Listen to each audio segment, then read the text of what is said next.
Good morning, my dear students. I am Dr. Deepak More, Assistant Professor, Department of English, Sanjeevanee Mahavidyalaya, Chapoli, Taluka Chakur, District Latur.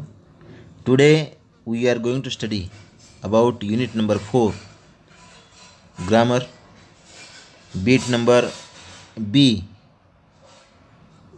email correspondence. In this period, we are going to study about how to write an email. Its a process is to be. Email writing. Email is the most common and fastest form of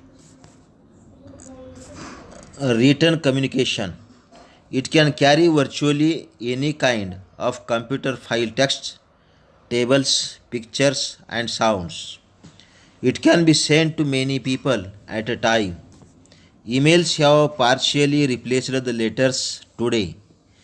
It is a trend now that is followed everywhere. It is very useful because it is a fast, cheap, and eco-friendly. It saves papers and ink. Emails are usually not as formal as letters, but to maintain the good image of a person or a firm, one needs to follow patterns while writing emails. Technically, the user needs to have his or her own email ID to send emails to others. It is good to follow the following 5 steps to make sure that emails are professional. Number 1, begin with a greeting. Number 2, thank the recipient. Number 3, state your purpose. 4th, add your closing remarks. And last one, 5th, end with a closing. Means email हे लेखी संभाषणाचा अत्यंत साधा आणि जलद प्रकार आहे. अक्षरशः ईमेल संगणकाच्या कुठल्याही प्रकारच्या लेखी फाईल, कोष्टक, चित्र आणि आवाज वाहून नेऊ शकते. एकाच वेळी अनेकांना ईमेल पाठवला जाऊ शकतो. अंशतः आज पत्राच्या जागी ईमेलचा वापर केला जाऊ लागला आहे. सर्वच ठिकाणी यांचा कल दिसू लागला आहे. ईमेल अत्यंत उपयोगी आहे कारण ते जलद गतीने इतरांपर्यंत पोहोचू शकते. कमी खर्च आणि पर्यावरण पोषक आहे कारण यात कागद आणि शाईचा वापर होत नाही. पत्राप्रमाणे ईमेल अत्यंत औपचारिक नसतात, परंतु व्यक्तीची किंवा कार्यालयाची चांगली प्रतिमा जोपासण्यासाठी आपल्याला ईमेल पाठवण्यासाठी ईमेल वापरणाऱ्याला स्वतःचा ईमेल ID असावा लागतो.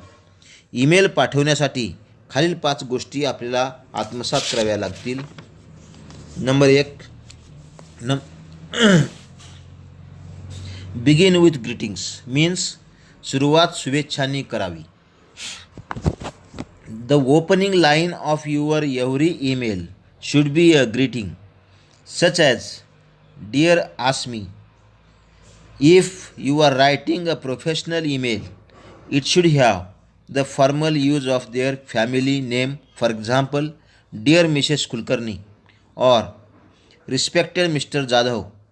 If the relation is more casual, you can simply write, Hi Albert. If you don't know the name of the recipient, you can write, To whomsoever it may concern or simply Dear Sir Madam.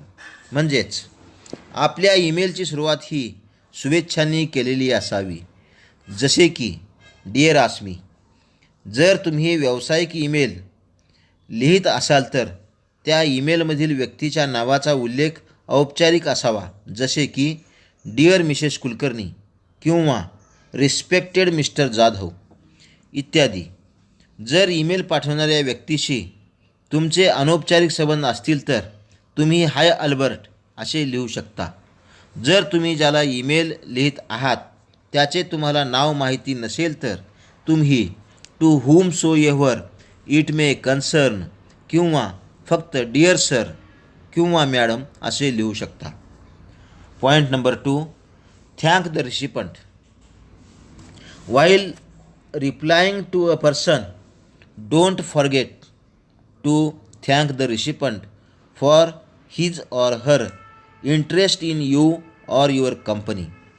You can write, "Thank you for contacting ABC company," or "Thank you for supporting me," or "Thank you for your interest," and so on. If someone has replied to your email, you should say, "Thank you for your prompt reply," or "Thanks for greeting back to me." Thanking him or her puts one in comfort and it makes you appear more polite. म्हणजेच जेव्हा एखाद्याच्या ईमेलला उत्तर देत असतो तेव्हा email प्राप्तकर्त्याचे आभार मानायला विसरू नका, कारण तो किंवा ती तुमच्या किंवा तुमच्या कंपनीमध्ये आवड घेत असतो. तुम्ही तिथे "thank you for contacting ABC company" किंवा "थँक्यू फॉर सपोर्टिंग मी" किंवा "थँक्यू फॉर युअर इंटरसेट" असे लिहू शकता. जेव्हा तुमच्या ईमेलला कोणी उत्तर देत असेल तर तुम्ही "thank you for your prompt reply" किंवा "thanks for greeting back to me" असे म्हणू शकता. एखाद्याचे आभार मानल्याने समाधान मिळते आणि आपल्याला अधिक नम्र बनवते. Point number 3, state your purpose. If you are starting the email communication, it may not be possible to include the line of thanks. So you can begin your email by stating the purpose like, "I am writing to inquire about," or "I am writing in reference to." You should begin the email by stating the purpose early on, and then in the main body you can state the details. One should not use those shortcuts in the spellings and avoid using unacceptable abbreviations. We should be careful about the spellings and grammar of the sentences to sound professional. It also presents your image and the professional image of your company. म्हणजेच ईमेलद्वारे संभाषण करत असताना तुमचा email करण्यामागचा उद्देश सुरुवातीलाच स्पष्ट करावा. जसे की "I am writing to enquire about" और "I am writing in reference to." सुरुवातीलाच उद्देश स्पष्ट करा. ईमेल लिहित असताना शब्दाच्या स्पेलिंग शॉर्टकटमध्ये न लिहिता पूर्ण लिहाव्या आणि शब्दांचे संक्षिप्त रूप वापरणे टाळावे. ईमेल लिहित असताना शब्दांच्या स्पेलिंग आणि वाक्याच्या व्याकरणाबाबत आपण काळजी घेतली पाहिजे, ज्यामुळे आपला व्यावसायिक दृष्टिकोन दृढ राहील. तसेच तुमचा आणि तुमच्या कंपनीची व्यावसायिक प्रतिमाही टिकून राहील. Number 4, add closing remarks. At the end of the email, one should put closing remarks. You can write, "Thank you for your patience and cooperation," or "Thank you for your consideration." And then you can also write, "If you have any questions or concerns, don't hesitate to let me know, and I look forward to hear from you, depending on the situation and the type of email." म्हणजेच ईमेलच्या शेवटी closing remark दिला पाहिजे. तुम्ही ईमेलच्या शेवटी असे लिहू शकता जसे की "thank you for your patience and cooperation" और "thank you for your consideration." किंवा तुम्ही असेही लिहू शकता जसे की "if you have any questions or concerns, don't hesitate to let me know, and I look forward to hear from you." तुमच्या ईमेलच्या विषयानुसार आणि प्रकारानुसार तुम्ही तुमच्या ईमेलचा शेवट करू शकता. Then point number 5, it is last one. End with closing. End with closing. The last step in the email is giving it an appropriate closing remark with your name. Best regards, regards, sincerely yours, and thank you are the professional remarks. Casual remarks may include best wishes or cheers. म्हणजेच ईमेलमधील शेवटची पायरी म्हणजे ईमेलचा closing remark देताना तो तुमच्या नावासहित योग्य त्या शब्दात द्यावा, जसे की best regards, sincerely yours. Point number 1, general technical tips to write an email. Number 1, there are 11 tips also, and among these 11 tips, number 1, write the recipient's email ID in the line that begins with to. म्हणजेच email प्राप्तकर्त्याचा email I D सुरुवातीच्या ओळीतच लिहावा, ज्या ओळीची सुरुवात to ने होते. Number 2, if there are many recipients the address can be separated by semicolons. जर तुम्हाला एकापेक्षा जास्त जणांना ईमेल पाठवावयाचा असेल तर प्रत्येक ईमेल ॲड्रेसनंतर सेमिकोलन्स द्यावे.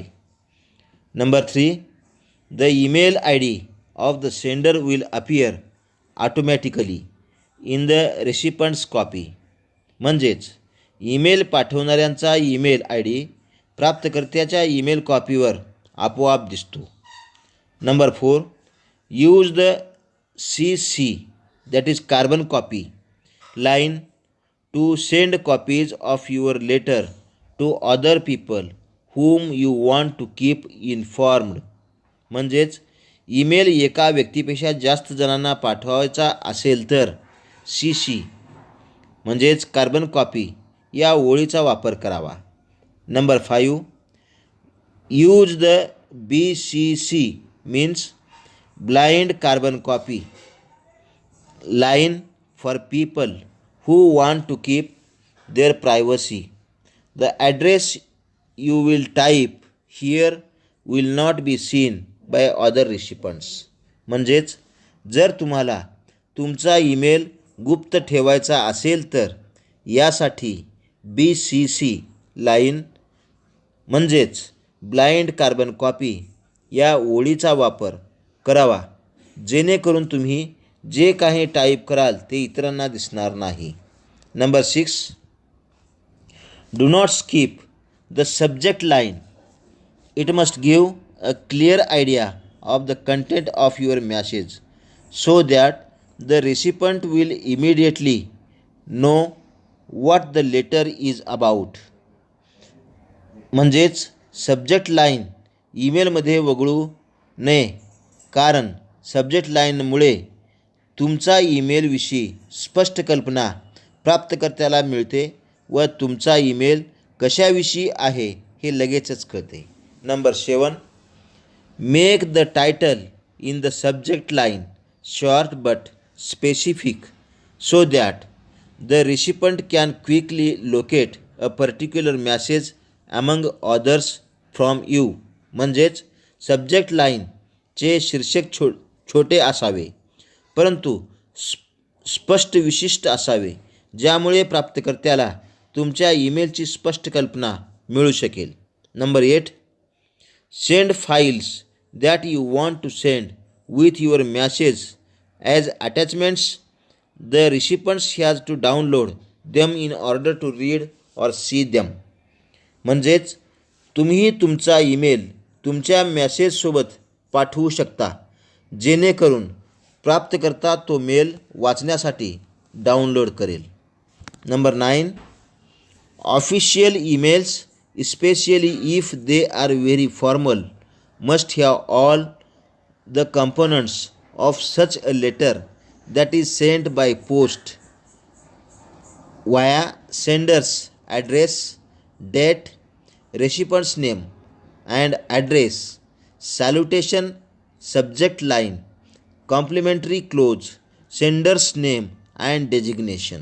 म्हणजेच कार्यालयीन ईमेल मुख्यतः जर ते औपचारिक असतील तर त्याच पत्राप्रमाणे सर्व घटक असायला हवे, जसे पाठवणाऱ्याचा पत्ता, दिनांक, प्राप्तकर्त्याचे नाव आणि पत्ता, अभिवादन, विषय, शुभेच्छा, शेवट, पाठवणाऱ्याचे नाव आणि पद इत्यादी. Number 10. Do not risk writing anything highly confidential such as your ATM password or credit card number in your messages.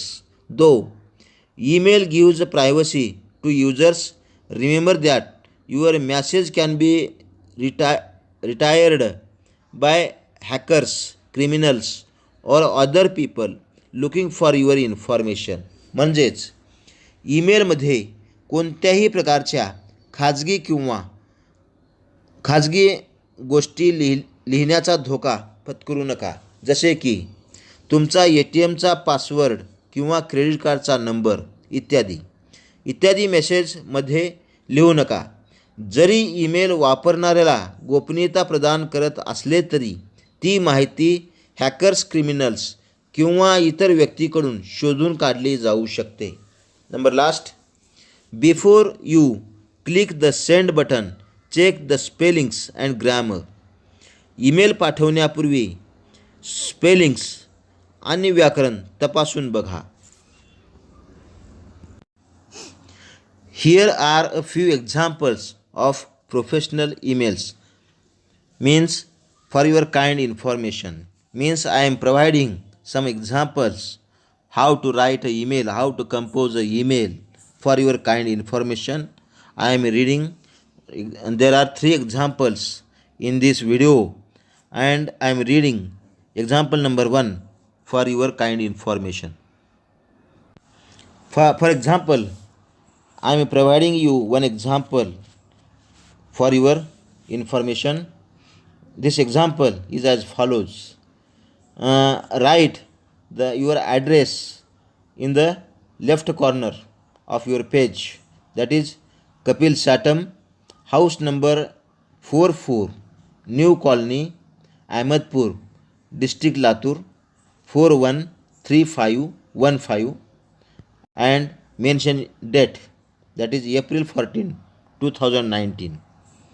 Then write the address which you are sending your email in the left corner of your page.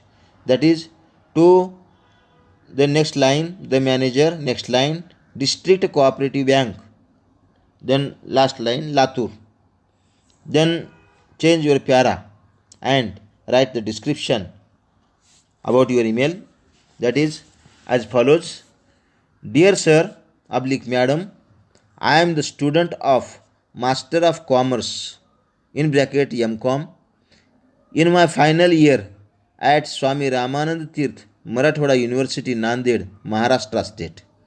Final year students of MCom of our university are required to do a 2-week work placement. Full stop. As I intend to work in a bank after finishing my studies, I would be particularly interested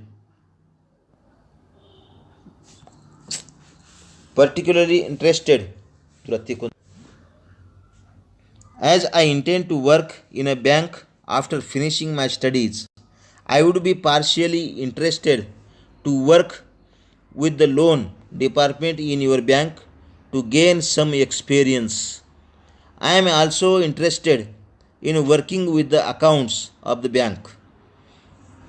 However, I am flexible and would like to work in any department in order to gain some experience. I would be very grateful if you could intimate me if there is any place for me in your bank. The appropriate time for me to work with your bank is from April 15 to June 30 of the same year. Please find my curriculum vitae details of my courses and my previous work experience attached herewith. I look forward to hearing from you. Lastly, you mention yours faithfully and your name, Kapil Sata. Then we can see next example about the mail. For your information, it is about to the President, Jijamata English School, Nanded. This example is as follows, like the same manner.